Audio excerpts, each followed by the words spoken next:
So it is important to know that amongst all the toxins that are in the world, aluminum is now taken number one in terms of co-creating really all the neurological illnesses. And here's a beautiful study done by a friend of us,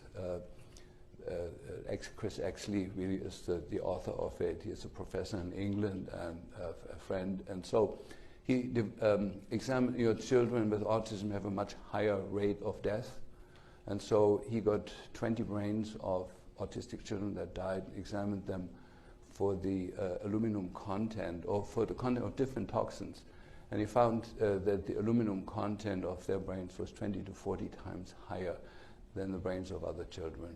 And where does aluminum come from? Well, we know one of them is an insane vaccine schedule that we have, which leads to doses of aluminum by the time they're 2 years old that would kill an elephant if you would inject it into an elephant.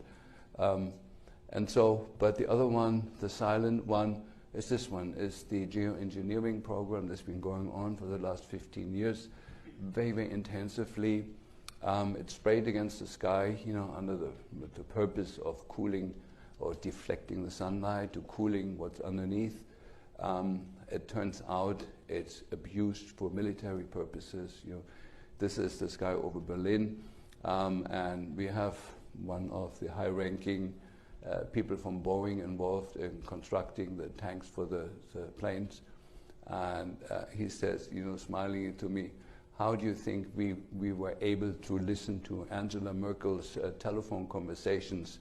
She's the German chancellor, and it's known, was the scandal that the CIA had all the recordings of every phone call she's ever made. And so he joked and said, how do you think we managed to listen to her phone? We needed to put a metal cover on the sky over her so that deflects her phone calls so we could read them. And so this is going on all over the world, 42 countries, and the West Coast is especially affected by it.